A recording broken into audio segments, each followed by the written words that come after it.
નમસ્કાર મિત્રો, હું હરિવર્ધન ચોકસી આપ સૌનું સ્વાગત કરું છું. મિત્રો, આજના વિડીયોમાં આપનું ખૂબ ખૂબ સ્વાગત. મિત્રો, રોજની જેમ આજે પણ જોઈએ આપણે આજે કોણે શું કરવું શું ન કરવું. તારીખ 27/8/2026 ગુરુવાર. પહેલી રાશિ મેષ રાશિ. મેષ રાશિવાળાએ આજે શું કરવું? મેષ રાશિવાળાએ આજે પોતાના ઘરના વડીલોની સેવા કરવી જોઈએ અને કેસરનો ચાલો અથવા હળદરનો ચાંદલો જરૂર કરવો જોઈએ. શું નથી કરવાનું? આજે કોઈ મહત્વના નિર્ણય લેવા નહીં. આજના સહાયક દેવ ભગવાન વિષ્ણુ. વૃષભ રાશિવાળાએ આજે શું કરવું? વૃષભ રાશિવાળાએ આજે વિષ્ણુ સહસ્ત્ર નામનો પાઠ વાંચવો જોઈએ અને કોઈ ગરીબ મજૂરને મદદ કરવી જોઈએ. શું નથી કરવાનું? મિત્રો, આજે કોઈની પણ સાથે સંબંધ બગાડતા નહીં. આજના સહાયક દેવ લક્ષ્મી નારાયણ ભગવાન.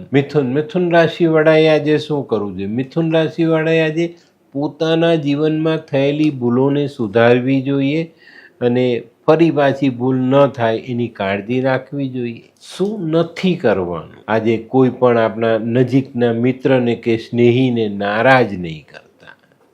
આજના સહાયક દેવ મા દુર્ગા. કર્ક રાશિવાળાએ આજે શું કરવું?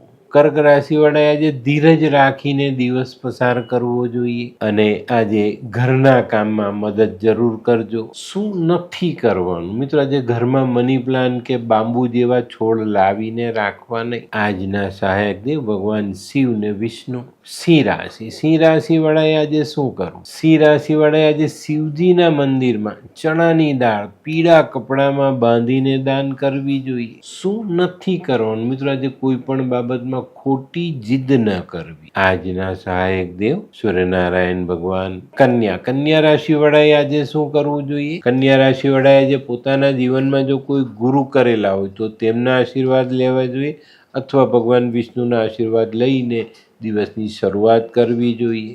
શું નથી કરવાનું? આજે બહુ મીઠી વસ્તુઓ આરોગવી નહીં. આજના સહાયક દેવ તમારા કુળદેવી.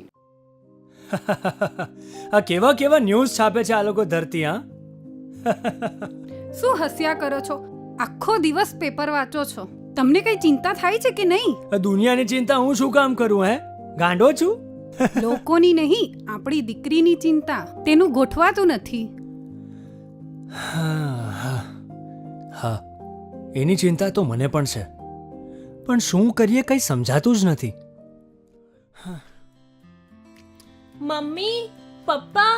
અરે મમ્મી, તમને ગમતા સમાચાર આપું. અરે શું? પપ્પા, હવે તમે મારી ચિંતા કરવાનું છોડી દો. કેમ? મારી પેલી ફ્રેન્ડ હતી ને, જે લગ્ન માટે છોકરો શોધતી હતી પણ તેને યોગ્ય પાત્ર મળતું ન હતું. કોણ? પેલી નીલમ? હા, નીલમ. તેને માત્ર 3 જ મહિનામાં પોતાના માટે સુંદર, સુશીલ અને સંસ્કારી પાત્ર મળી ગયું. શું વાત કરે છે સોનુ? હા મમ્મી, એણે લાલ કિતાબ બનાવીને પોતાની જિંદગી બદલી નાખી. લાલ કિતાબ? હા પપ્પા, લાલ કિતાબ. તો ચાલો આપણે પણ બનાવીએ લાલ કિતાબ. શું તમારા સંતાન માટે યોગ્ય જીવનસાથી શોધી શકાય? હા, જો તમે તમારી કુંડળીનો અભ્યાસ કરી કુંડળીના ગ્રહોને બળવાન બનાવવા લાલ કિતાબના યોગ્ય ઉપાય યોગ્ય રીતે કરો છો તો તમારા સંતાનો માટે યોગ્ય જીવનસાથી મેળવી જ શકાય છે. તો ચાલો બનાવીએ પોતાના સંતાનોની લાલ કિતાબ. તુલા રાશિવાળાએ આજે શું કરવું? તુલા રાશિવાળાએ આજે પીપળાને જલ ચડાવવું જોઈએ. પીપળા નીચે સરસવના તેલનો દીવો કરવો જોઈએ. શું નથી કરવાનું? મિત્રો, આજે નોકરી ધંધાના સ્થળ પર ગેરહાજર નહીં રહેતા. આજના સહાયક દેવ માં લક્ષ્મી. વૃશ્ચિક રાશિવાળાએ આજે શું કરવું? વૃશ્ચિક રાશિવાળાએ આજે પોતાના જીવનમાં કોઈ પણ કામ અધૂરું હોય તો તેને પૂર્ણ કરવાની કોશિશ કરવી જોઈએ. જો એમાં કોઈ અડચણ આવે તો વડીલોની સલાહ અવશ્ય લેવી. શું નથી કરવાનું? મિત્રો, આજે દોરા ધાગા બાંધવા નહીં. આજના સહાયક દેવ હનુમાનજી. ધનરાશિવાળાએ આજે શું કરવું? ધનરાશિવાળાએ આજે નકારાત્મક વિચારો પર કંટ્રોલ કરવો જોઈએ. શું નથી કરવાનું? મિત્રો, આજે કોઈ પણ વિધવા સ્ત્રીનું અપમાન નહીં કરતા. આજના સહાયક દેવ ભગવાન વિષ્ણુ. મકર રાશિવાળાએ આજે શું કરવું? મકર રાશિવાળાએ આજે કૂતરાની સેવા કરવી જોઈએ. એને ખાવાનું ખવડાવવું જોઈએ અથવા દૂધ પીવડાવવું જોઈએ. શું નથી કરવાનું? આજે કોઈના પણ માટે જુઠ્ઠી મીઠી ગવાહી આપવી નહીં. આજના સહાયક દેવ ભગવાન શનિ. કુંભ રાશિ. કુંભ રાશિ વાળાએ આજે શું કરવું? કુંભ રાશિ વાળાએ આજે પીળો રૂમાલ પોતાની પાસે રાખીને દિવસની શરૂઆત કરવી જોઈએ. શું નથી કરવાનું? આજે આપણા ઘરનું વાસી ભોજન કોઈને ખાવા માટે આપવું નહીં. આજના સહાયક દેવ ભગવાન નરસિંહ. મીન રાશિ. મીન રાશિ વાળાએ આજે શું કરવું? મીન રાશિ વાળાએ આજે બે યોગ્ય માણસની સલાહ લઈને દિવસના કામની શરૂઆત કરવી જોઈએ. શું નથી કરવાનું? મિત્રો આજે ઘરમાં લોબાન ગુગળના ધુમાડા કરવા નહીં. આજના સહાયક દેવ ભગવાન વિષ્ણુ ને શનિ.